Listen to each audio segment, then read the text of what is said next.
జై భారతమాత. అమ్మమ్మ కబుర్లకి ఆహ్వానం. ఈ రోజున నేను భారతదేశ సంస్కృతి యొక్క గొప్పతనాన్ని మీకు చెప్పబోతున్నాను. కొంతకాలం క్రితం రష్యాలో అంతర్జాతీయ వైద్యుల సమ్మేళనం జరిగింది. దానికి భారతదేశం నుంచి కూడా చాలామంది వైద్యులు వెళ్ళారు.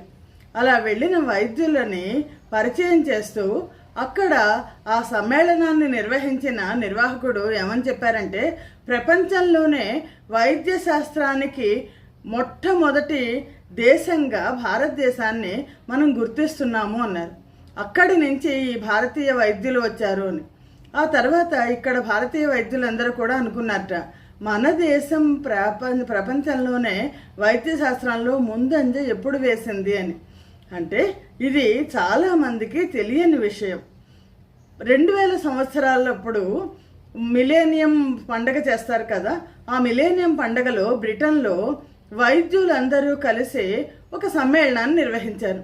అప్పుడు ప్రపంచంలోని ప్రఖ్యాతమైన వైద్యకారులందరినీ కూడా, వైద్య శాస్త్రవేత్తలందరి యొక్క ఫోటోలు, విగ్రహాలు పెట్టారు. అందులో మొట్టమొదటిది ఎవరిది అంటే భారతదేశానికి చెందిన సుశ్రుతుడిది. ఎవరి సుశ్రుతుడు? సుశ్రుతుడి గురించి ఒక విషయం చెప్పాలి. సుశ్రుతుడు ఒక మహర్షి. ఆయనకి ఒక పెద్ద గురుకులం కూడా ఉండేది. ఒకసారి ఒక వ్యక్తి, వ్యాపారస్తుడు అడవిలోంచి వెళ్తున్నప్పుడు ఉన్నట్టుండి దొంగల ముఠ అతని మీద పడింది. పడితే అతని దగ్గర ఉన్న వాళ్ళు, మిగిలిన వాళ్ళందరూ కలిసి పోరాడారు.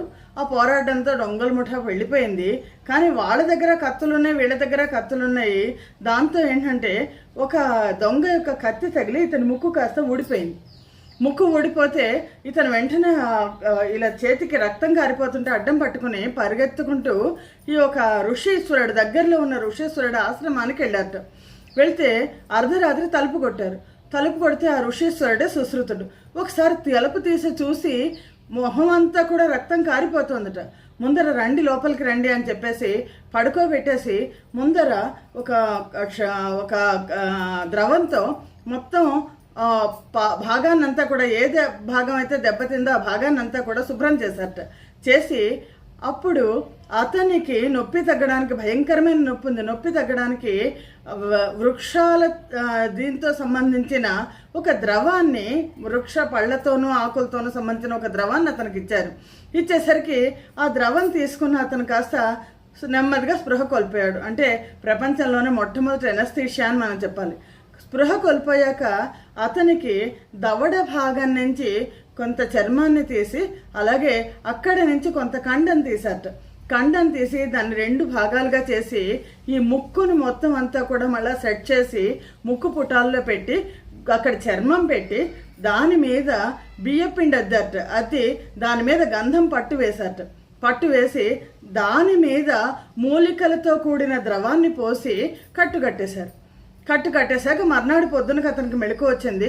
మెళుకు వచ్చాక నొప్పి తెలియకుండా ఉండడానికి మందులు ఇచ్చారు. 2 రోజుల తర్వాత కట్టు తీశారట.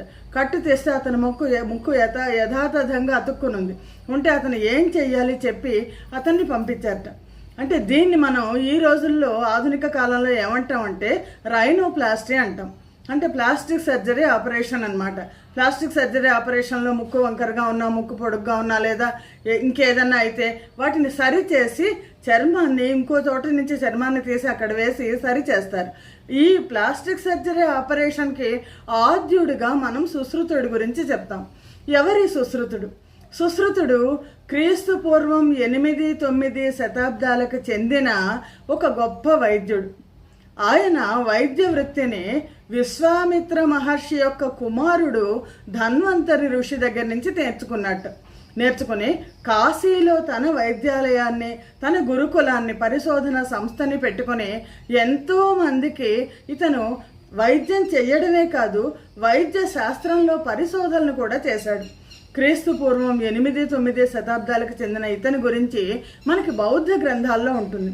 బౌద్ధ గ్రంథాల్లో భారతదేశంలో ఆ రోజుల్లో ఉన్న వైద్య విధానం గురించి చెప్తూ సుశ్రుత సంహిత నుంచి వైద్యం చేస్తారు వైద్యులందరూ కూడా. సుశ్రుత సంహిత అంటే ఏంటి అంటే, సుశ్రుతుడు వైద్య శాస్త్రంలో రాసిన గ్రంథం. అది శుద్ధమైన సంస్కృతంలో రాయబడింది. పద్యాల రూపంలో, శ్లోకాల రూపంలో రాయబడింది. ఈ రోజుకి కూడా ఆయుర్వేద వైద్య విధానాన్ని అనుసరించే వాళ్ళకి, ఆయుర్వేద వైద్యులందరికీ కూడా ఇది ఒక మూల గ్రంథంగా ఉంటుంది. ఆయుర్వేద వైద్యులకు మూల గ్రంథం మాత్రమే కాదు, ఇది ప్రపంచం మొత్తం మీద, ప్రపంచం మొత్తం అంతా కూడా వైద్య శాస్త్రానికి మొత్తానికి కూడా ఒక మూలమైన గ్రంథంగా ఉంటుంది. సుశ్రుతుడు ఆయన సుశ్రుత సంహిత అనే గ్రంథం రాయడమే కాదు, ఆయన ఎంతోమంది, కొన్ని వేల మందికి ఆయన వైద్యం చేశాట. ఆ రోజుల్లో యుద్ధం జరిగితే ఈ బాణాలన్నీ కూడా శరీరంలో అంతా గుచ్చుకుపోయిన మనుషులు వెళ్తే నెమ్మదిగా బాణాలన్నీ తీసి వాటికి చికిత్స చేసి వాళ్ళని నడిపించి పంపించేవాళ్ళట. ఎముకలు విరిగిపోయిన వాళ్ళకి ఎముకలు అతికించి పంపించేవాళ్ళట సుశ్రుతుడు.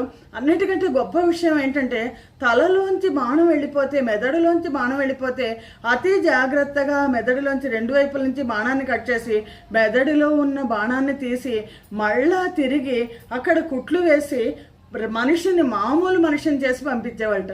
ఇది అసలు ఎలా సాధ్యం? ఎప్పటి సంగతి ఇది? క్రీస్తు పూర్వం 6వ శతాబ్దంలో బౌద్ధ గ్రంథాలన్నీ కూడా ఈ సుశ్రుత సంహిత గురించి చెప్తాయి. క్రీస్తు పూర్వం 9వ శతాబ్దికి చెందినవాడు సుశ్రుతుడు యొక్క వైద్య విధానం అనేది చాలా విచిత్రంగా, చాలా ఆశ్చర్యకరంగా ఉంటుంది. ఇతని సుశ్రుత సంహితని మనం చూస్తే, ఈ సంహితలో ఎలాగా ఆ రోజుల్లో వైద్యం చేశాడు సుశ్రుతుడు అన్నది తెలుస్తుంది. ఇతను గర్భస్థ శిశువుని ఎలాగ ప్రసవం చేయాలి అంటే, మామూలుగా ఈ రోజుల్లో మనం ఏం చేస్తామంటే, తలనొప్పి వస్తే ఒక న్యూరాలజిస్ట్ దగ్గరికి వెళ్తాం, కడుపు నొప్పి వస్తే గ్యాస్ట్రోఎంట్రాలజిస్ట్ దగ్గరికి వెళ్తాం, లేదా ఎముకలకు ఏదైనా నొప్పి వస్తే మనం ఆర్థోపెడిషియన్ దగ్గరికి వెళ్తాం. కానీ సుశ్రుతుడు అన్ని విషయాల్లోనూ, ఎందుకంటే అతను గర్భస్థ శిశువు, దాని స్థాయిలు ఎలా ఉంటాయి, ఏ సమయంలో ఒకవేళ ఏదైనా అవసరమైతే సిజేరియన్ ఆపరేషన్ చేయాలి కూడా అతని గ్రంథంలో రాశాడు. సహజమైన ప్రసవం జరగడానికి గర్భిణీ స్త్రీలు తీసుకోవాల్సిన ఆహారం ఏంటి, గర్భిణీ స్త్రీలు ఎలాంటి జీవన విధానాన్ని అనుసరిస్తే సహజ ప్రసవం అవుతుంది అని కూడా రాశాడు. అంటే ఎంతోమంది వైద్యులకి ఇతను శిక్షణ ఇచ్చాడు. ఆ శిక్షణ ఇచ్చేటప్పుడు అతను ఏం చెప్పాడంటే, వైద్యుడు అనేవాడు ఎలా ఉండాలి అంటే చాలా ఓర్పుగా ఉండాలి అని చెప్పాడు. వైద్యులు ఎలాంటి దుస్తులు వేసుకోవాలంటే, ముందర వైద్యుడిని చూడంగానే రోగికి ధైర్యం రావాలి, నమ్మకం రావాలి. వైద్యుడు రోగిని ఎప్పుడు కూడా భయపెట్టకూడదు అని చెప్పారు. అని చెప్పి గర్భస్థ శిశువుకి ఏ సమస్య వచ్చినా సరే దాన్ని ఎలా పరిష్కరించాలి అన్నది కూడా సుశ్రుత మనకి చెప్పడం కనిపిస్తుంది. మానవులకు పరిపూర్ణ ఆరోగ్యం ఇవ్వడం మాత్రమే ఒక వైద్యుడి ముందర ఉండాల్సిన లక్షణం అని. దీనికోసం కొన్ని వేల సంవత్సరాల క్రితమే అతను శస్త్రచికిత్సకి రకరకాల ఆయుధాలను వాడాడు. సన్న చీమ తలకాయంత సూదుల దగ్గర నుంచి చాలా పదునైన కత్తుల వరకు కత్తిని ముందు వేడి చేసి తర్వాత శస్త్రచికిత్సకు ఉపయోగించేవాట. సుమారుగా 120 రకాల శస్త్ర పరికరాలను నేను వాడాను అని చెప్పి ఆయన సుశ్రుత సంహితలో రాసుకున్నాడు. ఒకవేళ శరీరంలో పొరపాటున ఏదైనా తినడం వల్ల విష పదార్థాలు చేరితే ఆ విష పదార్థాన్ని ఎలా బయటికి తీసుకురావాలి, శరీరం కనుక ఏదైనా రుగ్మతకి, ఏదైనా రోగానికి గురైతే ఆ ఇన్ఫెక్షన్ రూపుమారపడానికి ఎలాంటి ఔషధాలను ఉపయోగించాలి, శస్త్రచికిత్స లేకుండా చేసే వైద్యం ఏంటి, శస్త్రచికిత్స తప్పనిసరిగా చేయాల్సిన వైద్యం ఏంటి, ఇవన్నీ కూడా సుశ్రుతుడు చెప్పాడు. అంతేకాదు, ఒకవేళ దంతాలు కనుక పుచ్చిపోతే, దంతాలు దెబ్బతింటే వాటిని దెబ్బతిన్న దంతాలను అన్నిటినీ కూడా ఎలా తీసేయాలి, అక్కడ శస్త్రచికిత్స చేసి మళ్ళీ ఎలా పెట్టాలి, ఇవన్నీ కూడా ప్రపంచ వైద్యులకి ఈ రోజుకి కూడా సుశ్రుత సంహితలో ఉన్నాయంటే చాలా ఆశ్చర్యం కలిగించే విషయం. ప్రోస్టేట్ గ్లాండ్కి ఆపరేషన్ చేయడం, ఎలా ఆపరేషన్ చేయాలి, ఎలాంటి ఆయుధాలతో ఆపరేషన్ చేయాలి అన్నది సుశ్రుత సంహితలో ఉంది. ఎముకలు ఎన్ని రకాలుగా విరుగుతాయి, 12 రకాలుగా ఎముకలు విరుగుతాయి. ఆ విరిగిన వాటిని ఎలా కట్టాలి, ఎలా అవి మళ్ళీ వాటంతట అవి అతుక్కునేట్టు చేయాలి, ఒకవేళ వాటంతట అవి అతుక్కోలేకుండా ముక్కలైపోతే లోపల నుంచి తీసేసి తిరిగి మళ్ళీ వాటిని ఎలా కలపాలి, ఇవన్నీ కూడా సుశ్రుత సంహితంలో ఉంది. ఇంకా విచిత్రం ఏంటంటే, ఆ రోజుల్లో వైద్య శాస్త్రంలో విద్యార్థులకు బోధించడానికి అనాటమీ అంటాం మనం, హ్యూమన్ అనాటమీ అంటారు. అంటే శరీరంలో ఎక్కడ ఏ నాడి ఉంది, ఎక్కడ ఏ నరం ఉంది, ఎక్కడ ఏ ఎముక ఉంది, ఏ రోగానికి ఎలా చేయాలి అంటే ఒక శరీరాన్ని తీసుకోవాల్సింది. చాలా చిన్న వయసులో ఎవరైనా మరణిస్తే ఆ మరణించిన వ్యక్తి యొక్క శరీరాన్ని తీసుకొని దాన్ని ఆకులలో చుట్టేసి ప్రవహిస్తున్న నీళ్ళల్లో పెట్టేసేవాళ్ళట. కొంతసేపు అలా పెట్టేసిన తర్వాత దాన్ని వెలుపలికి తీసుకొచ్చి దాన్ని మొత్తం అంతా కూడా డిసెక్షన్ అంటారు. డిసెక్షన్ చేస్తూ అంటే దాని లోపల నుంచి ఎముకలన్నీ తీస్తూ ఎక్కడ ఏ రోగం ఉండడానికి అవకాశం ఉంది, ఏ రోగానికి ఎలాంటి చికిత్స చెయ్యాలి అని హ్యూమన్ అనాటమీని బోధించిన మొట్టమొదటి వైద్య శాస్త్రజ్ఞుడిగా మనకి సుశ్రుతుడు కనిపిస్తాడు. ఎంత అద్భుతం అనిపిస్తుంది! భారతదేశం ఎలా పోగొట్టుకుంది ఇంత వైద్య విధానాన్ని అనిపిస్తుంది. సాధారణంగా శస్త్రచికిత్స చేయాలంటే మనకి ఇప్పుడు ఏం చేస్తారంటే ఎనస్థీషియా ఇస్తారు. ఆ రోజుల్లోనే శస్త్రచికిత్స చేసే వాళ్ళకి ముందర ఎనస్థీషియా ఇవ్వడమే కాకుండా తర్వాత నొప్పి తెలియకుండా ఉండడానికి మధిర అనే పదార్థాన్ని ఇచ్చేవాట. మధుర సుశ్రుతుడి దగ్గర ఉన్న వాళ్ళందరూ కూడా వాళ్ళు ఆ పదార్థాన్ని నొప్పి తెలియకుండా ఉండడానికి ఇచ్చారు. ఆ రోజుల్లోనే ఆల్కహాల్ యొక్క దాని యొక్క ఉద్దేశాన్ని కనుక్కున్నాడు సుశ్రుతుడు. జీవితకాలంలో కొన్ని వేల మందికి ఆరోగ్యాన్ని ప్రదర్శించాడు, ఆరోగ్యాన్ని ప్రసాదించాడు, వందలాది శిష్యుల్ని తయారు చేశాడు. తను తర్వాత తరాల వాళ్లకు ఉపయోగపడాలనే సుశ్రుత సంహిత అనే గ్రంథం రాశాడు. ఏ పనులు చెయ్యొచ్చు, ఏ పనులు చెయ్యకూడదు అన్న విషయాన్ని కూడా సుశ్రుతుడు తన విద్యార్థులకు బోధించాడు. మనం సుశ్రుతుడు రాసిన గ్రంథాలు చాలా ఉన్నాయి. టిబెటన్లు, పర్షియన్లు 5వ శతాబ్దిలో భారతదేశం మీద దండెత్తినప్పుడు చాలామంది పర్షియన్లు ఇక్కడి నుంచి వైద్యుల్ని పర్షియాకి తీసుకెళ్లారు. మనం పర్షియన్ దండయాత్రల యొక్క ప్రభావం ఏం చెప్తామంటే భారతీయ సంస్కృతి పర్షియా దాకా వెళ్ళింది అని చెప్తాం. తర్వాత టిబెటన్లు బౌద్ధ మతం కోసం భారతదేశానికి వచ్చి అనేక గ్రంథాలని టిబెట్కి తీసుకెళ్లారు.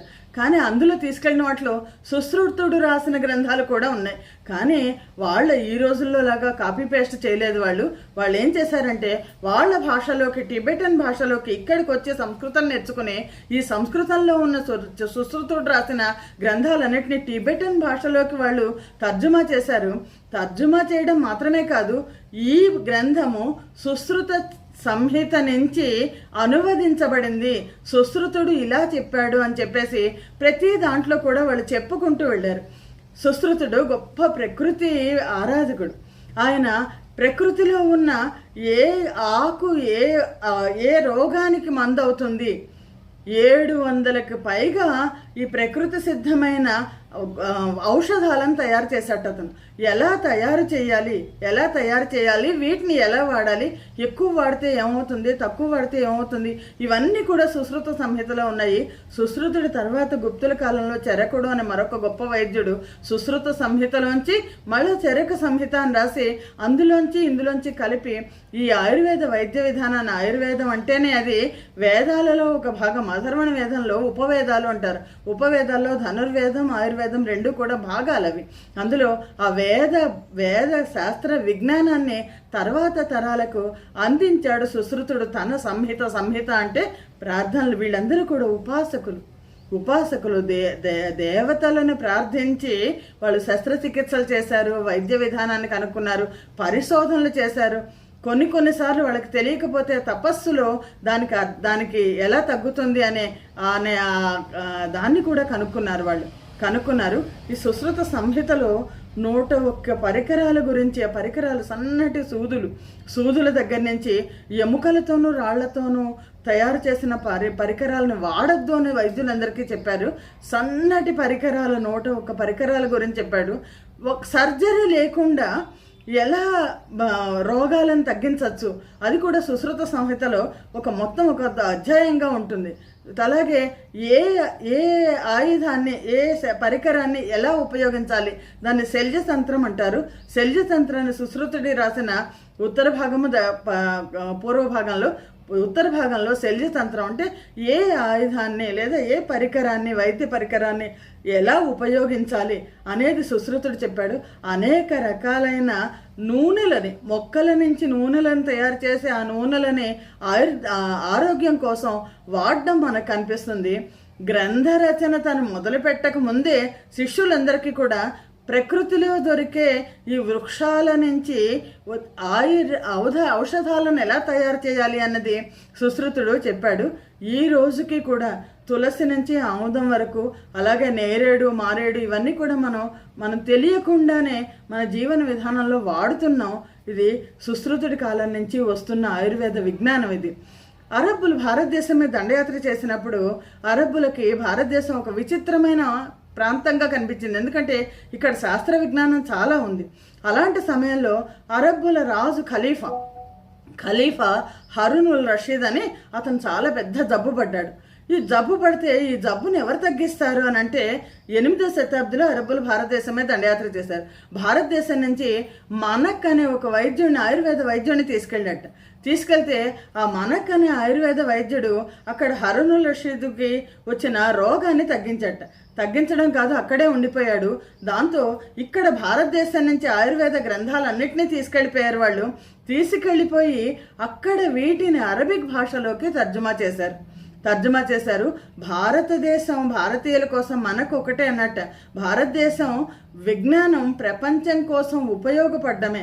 సుశ్రుతుడు తన జీవితకాలంలో తను వైద్య వృత్తిని పాటించడమే కాదు, శిష్యులను తయారు చేయడం, ముందు తరాల వాళ్ళకి పరిశోధనలు చేయడం కూడా కనిపిస్తుంది. వ్యాధి వచ్చిన వాళ్ళు ఎవరైనా సరే వ్యాధికి ముందు ఎలా ఉన్నారు, వ్యాధి ఉన్నప్పుడు ఎలా ఉన్నారు, వ్యాధి తగ్గిన తర్వాత తీసుకోవాల్సిన జాగ్రత్తలు ఏంటి అన్నది సుశ్రుతుడు ప్రతి రోగికి చెప్పేవాడు. ఒకవేళ వ్యాధి తగ్గినా సరే నువ్వు మళ్ళీ నీ మామూలు జీవనానికి వెళ్తే నీకు మళ్ళీ జబ్బు రావడానికి అవకాశం ఉంది అని నియమ నిబంధనలతో నియమవంతమైన జీవితాన్ని గడపమని అందరికీ చెప్పేవట. ఒక్కొక్కసారి శస్త్రచికిత్స చేయడానికి అతను జంతువుల వెంట్రుకలను వాడేట. అంటే చిన్న శస్త్రచికిత్సలకి జంతువుల వెంట్రుకలు తీసుకొని వాటికి కొన్ని లేపనాలు పూసి వాటితో అంటే శస్త్రచికిత్స అవసరం లేకుండా గట్టిగా కట్టేసి నెమ్మదిగా రోజు నాస్తుంటే అది దానంతరం అది కట్ చేస్తుంది. అలాగే వెదురు బొంగుల్ని, ఎముకల్ని కలపడానికి వెదురు బొంగుల్ని తీసుకొని దాంతో ఒక కట్టులాగా తయారు చేసి సుమారుగా 120 పైగా కట్లు ఎలా కట్టాలి అనేది సుశ్రుత సంహితలో ఉంటుంది. సున్నితమైన అవయవాలను అంటించేటప్పుడు అంటే మనం మైక్రో ఇదంటాం, మనం మేజర్ బోన్స్ ఫ్రాక్చర్ కాకుండా చిన్న బోన్స్ ఫ్రాక్చర్ అయినప్పుడు అది జీవితాంతా నొప్పి వేధిస్తుంటుంది. అప్పుడు ముందర ఫిజియోథెరపీ చేయాలి. పూర్వకర్మ చాలా అవసరం. పూర్వకర్మ చేసిన తర్వాత మాత్రమే ఈ చిన్న ఎముకలకి శస్త్రచికిత్స చేయాలి అని చెప్పట. అలాగే మెదడులో వచ్చిన ట్యూమర్స్కి కూడా సుశ్రుతుడు శస్త్రచికిత్స చేశాడు.